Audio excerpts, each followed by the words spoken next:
일곱 교회의 이야기는 성도들의 모습을 보여줍니다.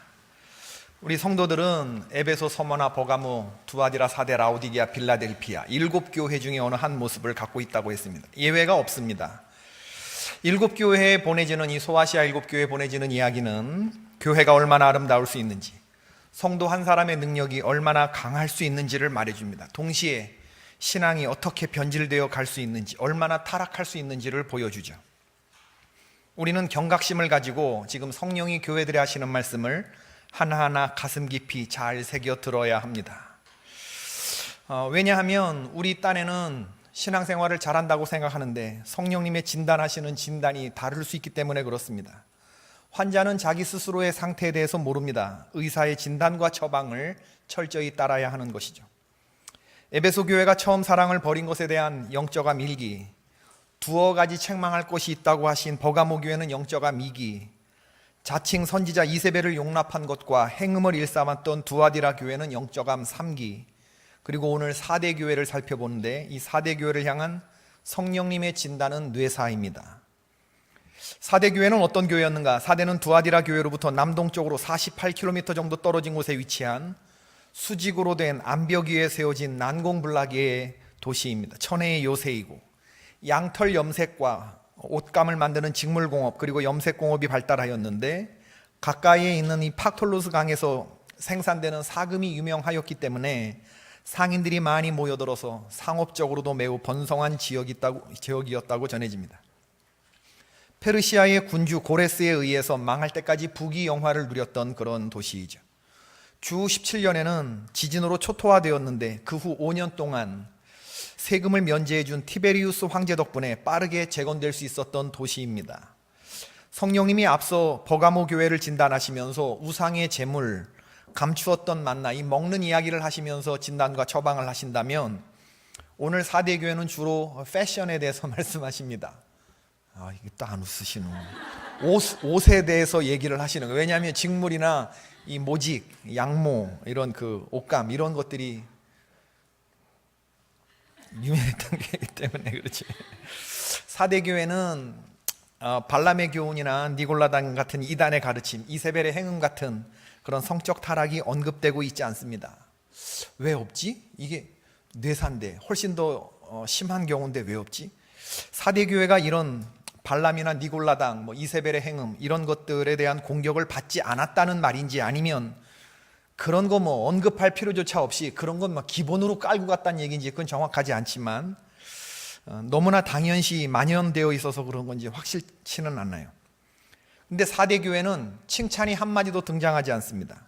지금까지 다른 교회들은 이 두아디라 교회 같은 경우만 해도 칭찬하는 내용이 꼭 한두 가지는 들어가 있었는데 사대 교회는 칭찬 없이 바로 진단하시고 바로 책망의 음성이 나옵니다. 성령의 진단은 뭐냐면 1절 말씀인데 후반절에 보면 내가 너의 행위를 아는데 네가 살았다 하는 이름은 있으나 실상 너는 죽은 자다. 살았다는 이름을 들었던 교회예요. 그런데 살지 못하고 죽은 교회다. 뇌사지, 뇌사. 살았다는 이름은 있지만 죽었다. 여러분, 우리 주변의 경우를 한번 살펴봅시다. 저 교회는 살아있는 교회야, 생생하게 살아있는 교회야, 이렇게 말할 수 있는 교회가 몇 개나 될까요? 우리 개포교회는 살아있다고 말할 수 있습니까? 그럼 뭐 때문에 그 교회가 살아있다고 평가할 수 있는 것인가? 사랑이 살아있고 선교가 살아있는 것이어야 된다. 예배가 훌륭하고 선교와 구제를 잘하고 성경 공부 열심히 하고 모이기를 잘하고 이런 여러 가지를 다 종합적으로 판단해서 저 교회는 살았다 죽었다를 평가를 하는 건데, 사대교회는 살았다 하는 이름을 가졌던 교회예요. 이것만으로도 굉장히 아주 좋은 평가를 받는, 칭찬받을 만한 그런 교회일 것 같은데, 이건 사람들의 생각일 뿐이지 성령님의 판단은 달랐습니다. 성령님은 사대교회를 죽은 교회로 봤어요. 예배도 선교도 구제도 선교도 속회도 성가대도 교회 학교도 교회 안에 있는 모든 것들이 다 죽어버렸다는 거예요. 다 죽어버렸다. 지금 사도 요한이 환상을 보고 사대교회에 편지를 쓰고 있는 이 순간에도 to die, 점점 죽어가고 있는 그런 교회였다는 것입니다. 그럼 살았으나 죽은 교회, 죽었으나 살아있는 것처럼 보이는 교회, 이런 교회를 뭐라고 불러야 되나? 더 정확하게 말하면 살았으나 죽은 교회는 식물인간 교회고, 죽었는데 살아있는 것처럼 보인다 그러면 좀비 교회, 좀비 교회. 살아있는 시체, 좀비 성도, 좀비 교회. 신앙인이 얼마든지 이렇게 죽어있는 시체지만 살아있는 척 하면서 가는 좀비 교회, 좀비 성도일 수 있다고 하는 사실. 4대 교회를 보면서 오늘 우리들이 갖는 경각심은 뭐냐면 전성기가 위기일 수 있다라고 하는 것입니다. 우리는 우리 자신의 모습을 끊임없이 살펴야 합니다. 십자가 앞에서 우리 스스로를 정직하게 들여다볼 수 있어야 돼요. 주님은 우리의 외형을 보시는 분이 아니고 우리의 중심을 바라보시는 분이십니다. 성령님의 음성은 두 가지인데, 첫 번째는 내 행위에 온전한 것을 찾지 못했다는 겁니다. 7 영과 7 별을 가지신 교회의 주인 되신 예수 그리스도는 사람들이 살았다 하는 이름을 가진 이 4대 교회를 칭찬하시기 위해서 비둘기 같은 눈으로 살피셨을 거예요. 남들이 칭찬하는 살아있는 교회, 교회의 주인 되신 예수님이 얼마나 기뻤겠어요. 여러분, 이 4대 교회를 상 주시고자 하는 예수님의 마음을 주목해서 한번 생각해 보십시오. 예수님의 눈은 야박한 눈이 아닙니다.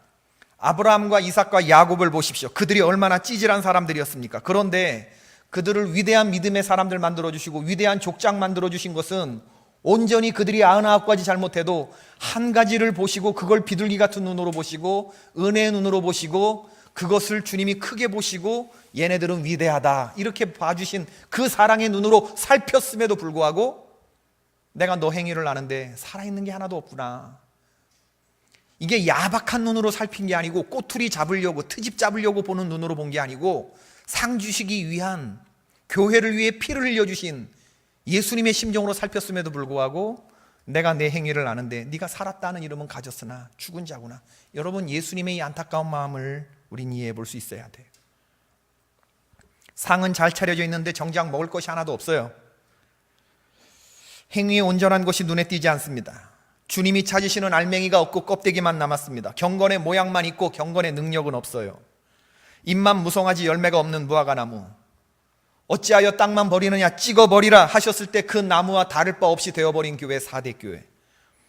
우리는 이런 게 무엇인지 예수님의 말씀을 통해서 알게 돼요. 도대체 행위에 온전한 것을 찾지 못하는 신앙이 어떤 것인가? 성경을 읽어보면 너무나 명확하게 나오죠. 마태복음 23장에 나오는 서기관들과 바리새인들의 모습이 바로 행위에 온전한 것을 하나도 찾지 못했던 신앙인들의 모습일 것입니다. 말만 하고 행하지 않는 사람, 무거운 짐을 묶어서 다른 사람의 어깨에 지우면서 자기는 손 하나 까딱도 안 하는 사람, 행위를 사람에게 보이고자 경문띠를 넓게 하며 옷수를 길게 늘어뜨리는 사람, 높은 자리에 앉아서 문 안 받기를 좋아하는 사람, 기도를 할 때 골방에 들어가서 문을 닫고 진지하게 기도하는 것이 아니고 사람들이 다 보는 시장 어귀에서 손을 들고 기도하는 사람, 외식하는 사람들, 하루살이는 걸러내고 낙타를 삼키는 사람들, 헌금을 속이는 사람들, 박하와 회향과 근체의 11조는 들이되 그것보다 더 중요한 정의와 긍휼과 믿음은 버린 사람들, 겉은 깨끗한 것처럼 보이지만 속은 세상적인 가치관으로 꽉 차 있는 탐욕과 방탕으로 차 있는 사람들, 뱀들아 독사의 XX들아, 예수님 말씀하신 바로 이런 사람들, 이런 신앙생활을 하면서도 겉으로는 번지르르 하니까, 서기관이니까, 바리새인들이니까 남들이 다 존경하는데 주님은 그 눈은 그 중심을 살피고 계셨던 거죠. 너의 행위에 온전한 것을 찾을 수가 없다. 두 번째로는 주님 하시는 말씀이 wake up, 일깨워, 영어 성경 wake up입니다. 깨어나라. 성경 전체를 관통하는 많은 메시지 가운데 아주 중요한 메시지 중에 하나입니다. 너는 깨어나야 한다. 깨어나야 한다. 요한계시록 3장 2절의 말씀, 너는 일깨어 그 남은 바 죽게 된 것을 굳건하게 하라 라고 해요. 깨어나는 것은 눈을 뜨는 겁니다. 자리에서 일어나는 겁니다. 침대에서 나오는 것입니다. 잠자는 자여 일어나라. 도적같이 오실 신랑을 맞이할 슬기로운 다섯 처녀처럼 깨어 있으라는 주님의 음성. 이 사대라고 하는 도시가 페르시아의 왕 국부 고레스에 의해서 함락된 적이 있었다는 말씀을 서두에 드렸는데, 고레스가 이 사대를 치러 왔는데 워낙에 깎아지른 암벽 위에 세워진 그러한 난공불락의 요새여서 정복하기가 쉽지 않았어요. 이 도시를 보고 고레스가 참으로 기가 막혔습니다. 이 도성을 어떻게 점령할까 곰곰이 생각하다가 이주일을 기다렸는데 별 뾰족한 방법이 생각나지 않는 거예요. 그런데 꼭대기에서 4대의 성문을 지키던 병사가 졸다가 투구를 떨어뜨렸는데 가만히 숨기면서 보니까 얼마 뒤에 그 밑에서 어떤 성도 하나, 그 병사 하나가 나와서 그 투구를 짚고 다시 올라가는 거예요. 그래서 가만히 조용히 척후병을 보내서 거기 가봤더니 비밀 통로가 있는 거예요. 비밀 통로가. 그래서 고레스의 군대가 가만히 올라가 봤더니 성위의 군사들이 다 잠을 자고 있었습니다. 그래서 그 밤에 기습으로 손쉽게 도성을 함락시킬 수 있었다고 그래요. 그 뒤로 200년 이후에 안티오쿠스 대제 이후에도 함락된 적이 있는데 한 번 함락되면 그 다음에 무너지는 것은 시간 문제입니다. 아무리 천연 요새, 난공불락의 요새라고 할지라도 잠자면 끝나는 거예요. 우리는 우리의 방어를 천혜의 난공불락의 이런 환경에 맡기면 안 됩니다. 부릅뜬 두 눈, 어디서 적이 오는가 사방을 경계하는 이 경계병에 부릅뜬 두 눈에 우리의 안전을 맡겨야 되는 것이죠. 예수님은 우리에게 말씀하십니다. 천국은 신랑을 기다리는 열처녀와 같다. 기름 준비하고 기다리는 슬기로운 처녀가 되어야 한다. 근데 4대가 이렇게 좀비 교회처럼, 뇌사 교회처럼 되어 있지만 이 교회가 아주 끝나지 않은 것은 뭐냐? 4대의 옷을 더럽히지 아니한 몇 명이 있다. 그 사람은 어떤 사람들이냐? 예수님과 동행하는 사람이고 합당한 사람이다. 이렇게 성경이 오늘 말하고 있어요. 버가모 두아디라 교회의 경우에는 몇 마리 미꾸라지가 전체를 더럽게 했는데 4대 교회는 전체가 더럽고 깨끗한 자들이 몇 명 안 돼요. 4대 교회가 그나마 소망이 있는 것은 그 교회의 옷을 더럽히지 아니한 몇 명이 있기 때문이다. 노아 시대에는 8명이 있었고 소돔성에는 롯과 딸들 3명이 있었고 엘리야 시대에는 7,000명이 있었고 우리 개포교회에는 1,000명 있는 줄로 믿습니다. 할렐루야. 모든 성도가 다 천연기념물 성도인 줄로 믿습니다. 왜 이렇게 부끄러우신가요? 이렇게 아멘 소리가 점점 잦아드는지 모르겠어요. 흰옷은 성도의 착한 행실. 성령님이 보시면서 개포교회 옷을 더럽히지 않은 나의 종들이 많다. 그는 예수님과 동행하는 사람이고 나에게 합당한 자다. 이런 평가를 우리들이 받을 수 있어야 되는 것이다. 어린 양 피에 그 옷을 씻어서 희게 된 하얀 세마포 옷을 입고 있는 성도들, 요한계시록 7장 14절의 말씀이에요. 나중에 요한계시록 마지막 집에 가면 19장 7절에 보면 어린 양 혼인잔치에 들어가는 사람들은 다 이 흰옷을 입고 있어야 돼요. 다 같이 한번 읽어볼까요? 시작. 우리가 즐거워하고 크게 기뻐하며 그에게 영광을 돌리세. 어린 양의 혼인기약이 이르렀고 그의 아내가 자신을 준비하였으므로 그에게 빛나고 깨끗한 세마포 옷을 입도록 허락하셨으니 이 세마포 옷은 성도들의 옳은 행실이로다 하더라. 아놀드 토인비는 말하기를 역사는 창조적 소수에 의해서 좌우된다.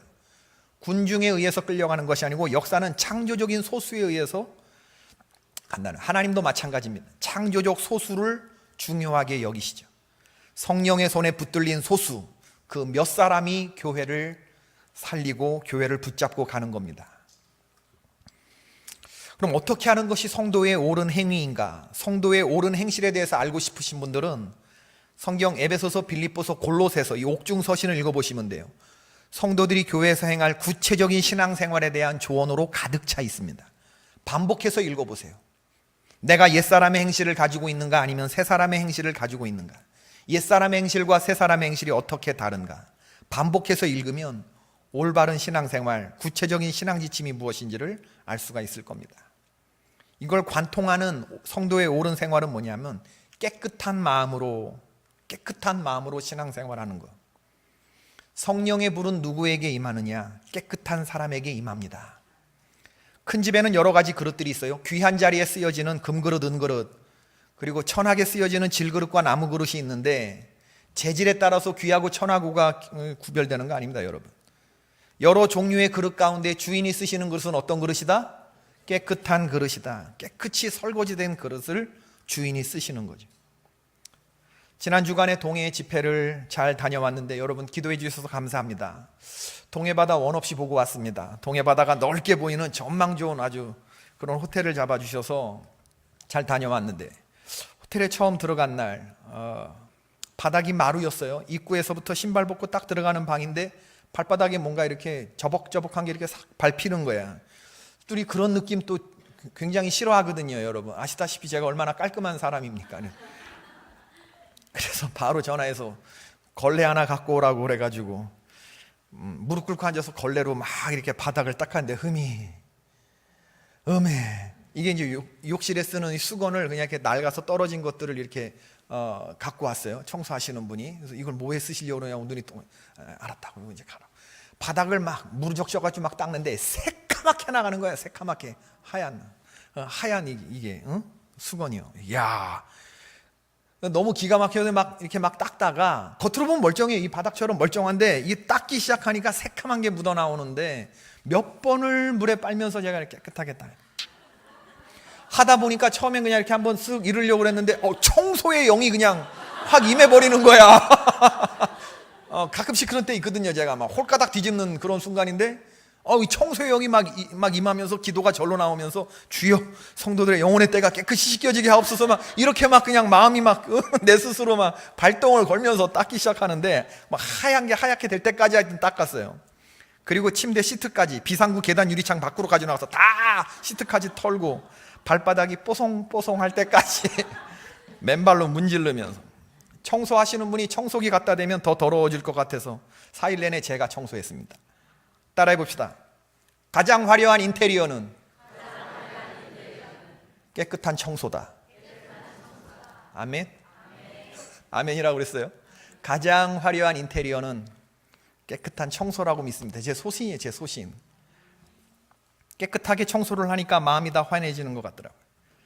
이번 집회 모든 성도님들 깨끗한 마음에 성령이 불이 임하게 해 주옵소서. 그랬더니 하나님이 기도를 들어주신 것 같고 아주 집회가 편안하고 성도들 은혜 받고 1년에 한 번 하는 집회인데 내년에 또 와달라고 장로님들이 떠나오는데 저를 데리러 오신 윤학열 권사님한테 권사님은 좋겠다고 좋은 목사님과 더불어서 신앙생활하니 6분 장로님이 다 시무장로님 스스로 인사를 하시는데 여러분 행복하십니까? 저 때문에? 저도 여러분 때문에 행복합니다. 여러분 할렐루야. 돌아와서 사무실 먼지 털이기로 털어내고 정전기 청소포로 닦고 물걸레 청소 또 이 성령의 영이 막 청소의 영이 임할 것 같아가지고 대충 하고 그러고 이제 딱 하고 쓰레기통까지 비우고 자리에 딱 앉았는데 마음이 차분하게 정리되는 거 있어요. 청소할 때 가져지는 마음이 있습니다. 여러분 내가 앉았다 일하는 곳이 더러워지는 게 아니고 내 주변이 깨끗해졌으면 좋겠어요. 하나님은 깨끗한 것을 좋아하셔요. 오늘 4대 교회 성도들은 너무나 더러워져 있어. 너무나 더러워. 영혼의 흰옷. 여러분 흰색 옷이 얼마나 더러워지기 쉬운 겁니까? 우리는 흰옷을 입고 더럽혀지지 않아야 되는 것이 이게 우리에게 주어진 거룩한 영적인 숙제라고 생각하셔야 돼요. 어떤 할머니가 길에서 의식을 잃고 쓰러지셨어요. 지나가던 행인이 그 할머니를 병원 응급실로 업고 갔는데 급하게 아주 중차대한 돈 많이 들어가는 수술을 해야 되는 상황이었어요. 보호자가 빨리 나타나지 않았어요. 시간은 지나가는데 그런데 병원에서는 이 할머니의 수술을 긴급하게 시행하기로 결정했습니다. 그 이유가 뭐냐면 이 할머니가 속치마를 잘 받쳐 입으셨는데 하얀색 속치마를 깨끗하게 다려서 입고 계셨더라는. 속치마 잘 받쳐 입고 다니시기를 바랍니다. 그거 하나만 딱 보고도 이 할머니는 보통 할머니가 아니다. 요한계시록이 말하는 거룩한 흰 세마포 옷을 입은 사람이 어린 양 피에 그 옷을 빤 사람이라고 말하는데 얼핏 생각하면 어린 양의 피는 붉은색인데 그 붉은색에다가 옷을 바르면 희어질 것 같아요? 빨간 물 들을 것 같아요? 빨간 물 들을 것 같지. 빨간 물 흰 것 같지 않은데 옷 얘기하는 게 아닙니다. 여러분 옷 이야기하는 거 아닙니다. 죄의 이야기를 하는 거예요. 죄의 이야기를. 우리의 죄가 씻겨져야 할 우리의 영혼에 흰옷 입은 사람이 되어야 하는데 우리는 죄인인데 이 죄를 예수 그리스도의 어린 양 피에 가서 빨아야 되는 건 그 앞에서 해결을 봐야 된다는 거예요. 그 앞에서 예수님이 제일 여러분 사랑하시는 우리의 모습은 죄 안 짓는 거룩하려고 피 흘리기까지 싸우는 모습이기도 하지만 내가 지은 죄를 가지고 진실로 주님 앞에 나와서 울며 가슴을 치며 회복하고 회개하며 자복할 때 그럴 때 그 모습을 주님이 제일 좋아하시고 그 모습을 가장 깨끗하다고 보시는 겁니다. 여러분 우리가 깨끗해서 깨끗한 게 아니고 칭의 주님이 너 의롭다라고 말하는 건 내가 내 지은 죄를 가지고 주님의 앞에 가지고 나와 회개할 때예요. 어린 양의 피 앞에 내 죄를 가지고 할 때 죄를 짓고도 아무렇지도 않게 감추지 마십시오. 감추어지기는커녕 죄는 드러나게 되어 있습니다. 죄를 덧칠하려고 하지 마세요. 개칠하려고 하지 마십시오. 죄가 더욱 커질 뿐입니다. 있는 모습 그대로 가지고 주님 앞에 나와서 공개적으로 자백하고 주님의 용서를 기다리는 것이 바로 내 죄를, 내 옷을 어린 양 피에 빠는 거라고요. 옷은 빨개지겠지만 우리의 영혼은 하얘지는 거예요. 주님은 그런 우리를 보고 넌 흰옷 세마포를 거룩한 옷을 입고 있다. 어린 양 혼인잔치에 들어갈 잔치가 준비된 그 잔치를 누릴 자격이 있다고 우리를 인쳐주시는 거거든요. 그러므로 여러분, 우리는 우리 스스로의 죄에 대해서 관대해서는 안 됩니다. 괜찮다 하지만 괜찮지 않아요. 회개가 있어야 합니다. 아무 일도 없었듯이 그냥 덮어놓고 그냥 이렇게 가다가는 큰일 납니다. 여러분. 내가 흉악한 죄인이라고 하는 것에 뼈저린 자각이 있었거든. 그걸 가지고 주님 앞에 나와서 회개하고 눈물 흘리고 그래야지. 이거 감추고 덧칠하고 개칠하다 보면 나중에 예수님이 우리를 떠난다는 사실을 여러분 기억하셔야 돼요. 성경에 그런 사람 많이 나옵니다. 한둘이 아닙니다. 사울왕, 삼손, 솔로몬. 시작은 거창했지만 이런 어린 양의 피에 자기 옷을 빨지 않은, 죄 문제를 해결하지 못한 이런 사람들, 마지막에 주의 영이 떠난 안타까운 사람들이 한둘입니까? 그런데도 나는 여전히 주의 영이 함께하는 줄로 착각하며 살았어요. 몸을 떨쳐야지 그랬는데 주의 영이 자기를 떠난 걸 알지 못했던 이 비극적인 사람들 말이에요. 주님 예수 다시 올 때 그대는 영접할 예복이 있는가? 그대 몸은 거룩한 곳 성구 들어갈 준비가 됐는가? 그 다음 가사 어떻게 되죠? 모든 죄에 더러워진 예복을 주 앞에 지금 다 벗어서 샘물같이 솟아나는 보혈로 눈보다 더 희게 씻으라. 오늘 회개하라는 예수님의 음성을, 성령님의 음성을 여러분 정말 허술하게 들으셔서는 안 돼요. 지금 요한계시록 강해를 안 하려고 했다가 다른 거 하려고 했다가 갑작스럽게 하나님이 요한계시록으로 했는데 참 시작하고 나서 잘했다, 저에게 주시는 음성이기도 하겠구나 생각하면서 제가 은혜를 받고 있는데, 에베소 교회에서부터 여러분 처음 사랑 회복하라고 하시는 주님의 음성을 우리 잘 들어야 됩니다. 나중에 하나님 앞에서 예수님이 우리 모른다고 그러면 어떡할 거예요? 주진우라고 하는 분이 주기자의 사법 활극이라고 하는 책을 썼어요. 한국의 사법 현실을 개탄하면서 수십 건의 소송의 참고인으로 혹은 피의자로 걸려있는 자신의 경험을 바탕으로 쓴 책이에요. 보수진영에서 이 사람 굉장히 싫어합니다. 이명박 대통령이 아주 치를 떨면서 싫어하는 사람이 주진우라는 사람인데, 살다 보면 이런저런 소송에 얽히게 되는데 거기에 잘 대처하기를 바라는 마음에서 자기가 이 책을 쓴다 그러면서 소송에 걸렸을 때 대처하는 몇 가지 팁을 말하더라고요. 소송에 걸렸을 때, 여러분, 소송에 걸렸을 때 예를 들면 이런 겁니다. 상황, 검사에게 전화를 받는다면, 어떤 소송에 여러분들이 피의자 신분으로 고발을 당해서 검사가 검찰청에 나오라고 전화를 했을 때, 그럴 때 어떻게 되겠느냐? 우선은 여유를 찾아야 합니다. 허둥대거나 겁에 질리면 안 됩니다. 둘째, 피의자 신분이거든 즉시 변호사에게로 달려가십시오. 셋째는 검사에 출두하라는 전화는 무조건 받으셔야 합니다. 넷째, 증거 있는 놈이 이깁니다. 증거를 마련해 두십시오. 넷째, 증인과 증거는 늘 도망간다는 사실을 명심하시고 기록해 두십시오. 실전 상황 행동 지침, 상황이 이제 불리켜가는 상황이에요. 첫째, 변호인을 선임하려거든 소환 전에 선임하라. 출두하기 전에 소환하라. 둘째, 검사를 믿지 마라. 검사는 피의자의 무죄를 밝히려고 노력하는 사람이 아니다. 그가 아무리 따뜻한 말을 하고 어떤 약속을 해도 절대 믿지 마라. 절대 네버 믿지 마라. 검찰청에는 변호사와 함께 가라. 셋째, 검사의 덫에 빠지지 마라. 넷째, 편파적인 검사에게는 화를 내고 맞서라. 다섯 번째, 거짓말 탐지기에 겁먹지 마라. 쫄지 마라. 여섯째, 검사나 조사관이 마지막 더 할 말이 없냐고 말할 때 그 한마디를 놓치지 마라. 그 할 말이 없냐고 할 때 그 한마디를 강렬하게 하라. 일곱 번째, 수사관이 쓴 진술조서는 눈총 받을 때까지 확인하고 검사하고 또 확인하고 또 검사해라. 그냥 대충 조사관이 쓴 거 그대로 주지 말라는 거예요. 확인하고 또 확인하고 확인하라. 여덟 번째, 포기하고 싶은 강렬한 유혹이 오는 순간, 그 순간 자신을 이겨야 한다. 여러분, 오늘 말씀 보면서 살짝 엿볼 수 있는 사실은 뭐냐면 인생의 최종 소송이 기다린다는 사실입니다. 모든 사람은 하나님의 심판대 앞에 서게 되어 있어요. 우리를 참소하는 사탄 마귀는 우리의 죄를 낱낱이 공소 사실을 적시하며 하나님 앞에서, 여러 천사들 앞에서, 죄 지은 우리를 벌하는 그 천사들 앞에서 우리를 기소를 할 거예요. 우리는 피고인으로 설 것이고 예수님은 변호사로, 하나님은 재판장으로 서시겠죠. 오늘 본문 5절의 말씀, 이기는 자는 이와 같이 흰 옷을 입을 것이요 내가 그 이름을 생명책에서 결코 지우지 아니하고 그 이름을 내 아버지 앞과 그의 천사들 앞에서 시인하리라.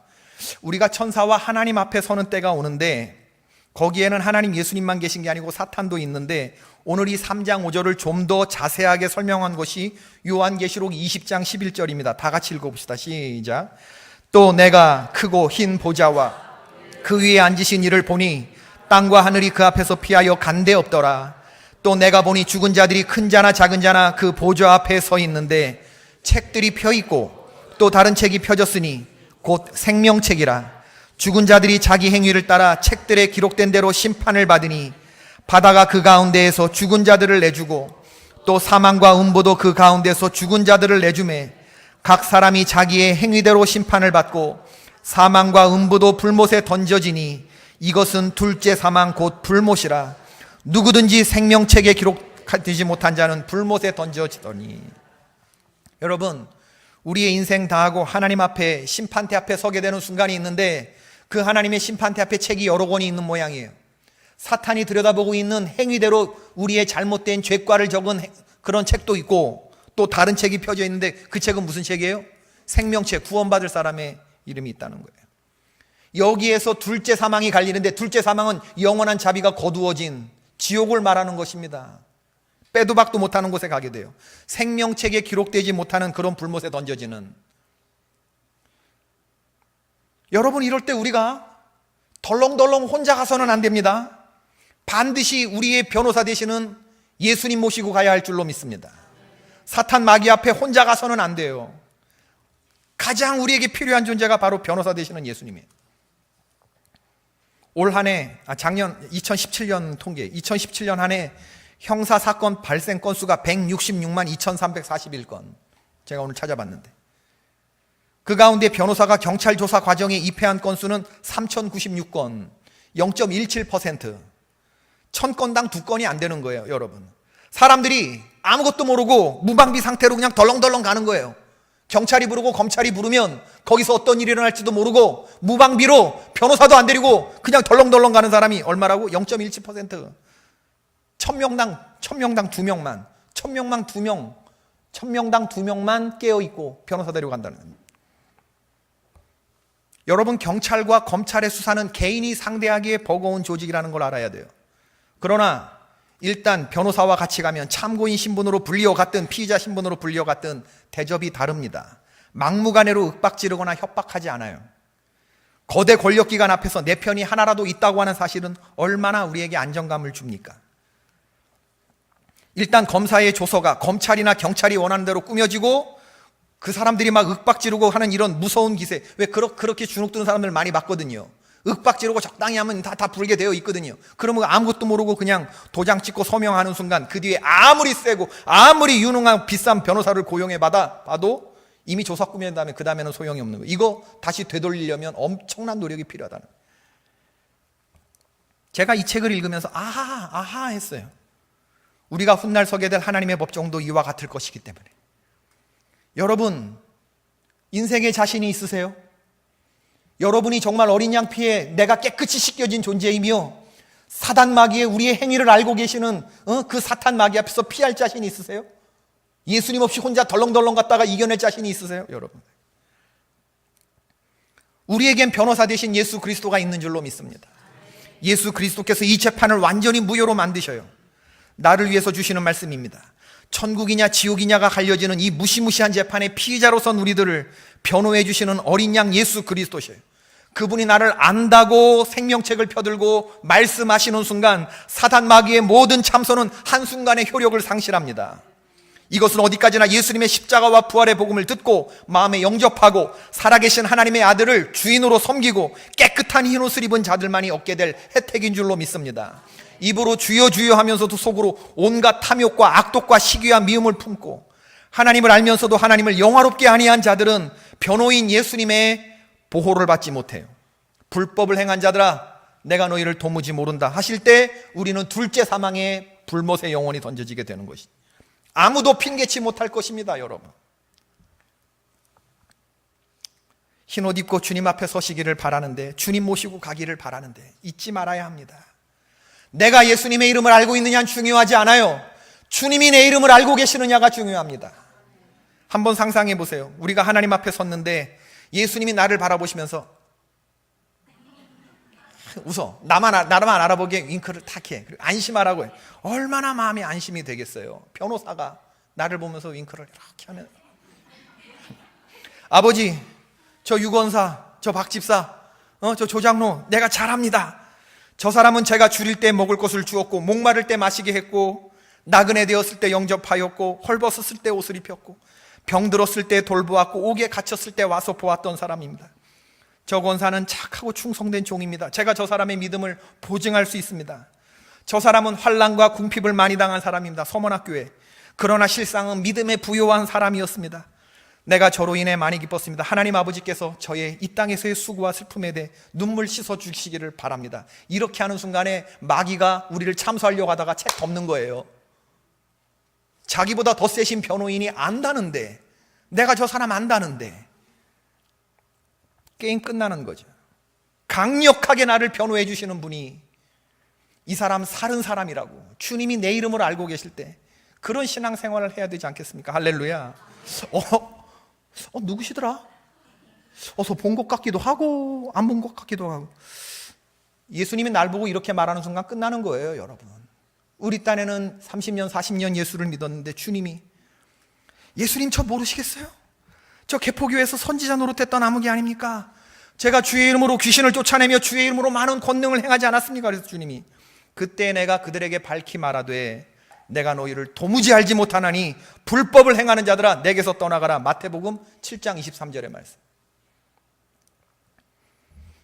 여러분, 예수님이 사대교회에 주시는 말씀을 잘 기억하셔야 돼요. 좀비 성도들에게 하시는 말씀입니다. 사람들의 평가는 중요하지 않아요. 우리 스스로 주님의 음성에 귀를 기울이면서, 주님 나의 이름을 알고 계실까? 주님 내 중심을 보고 계시는데 내가 정말 내 죄를 정말 미워하고 주님 앞에 깨끗이 빠른 그런 사람인가? 아니면 여전히 죄를 감싸 안고 나는 그걸 즐기는 사람인가?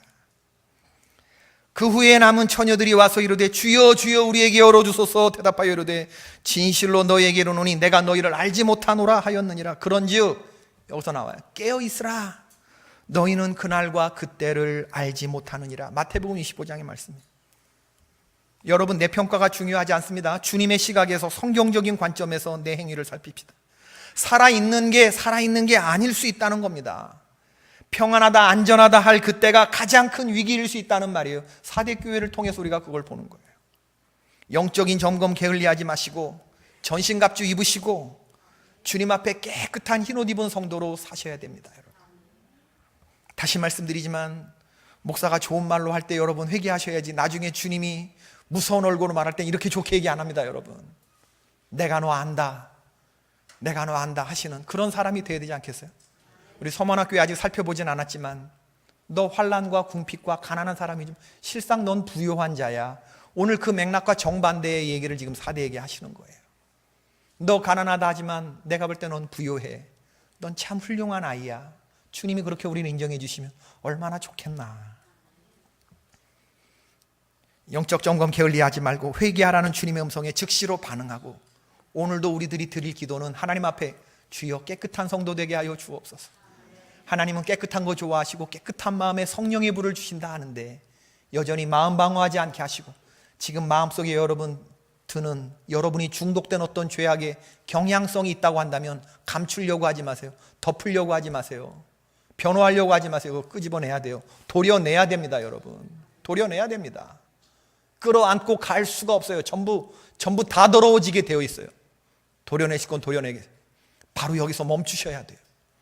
그럴 수 있기를 주님의 이름으로 축원을 드립니다. 우리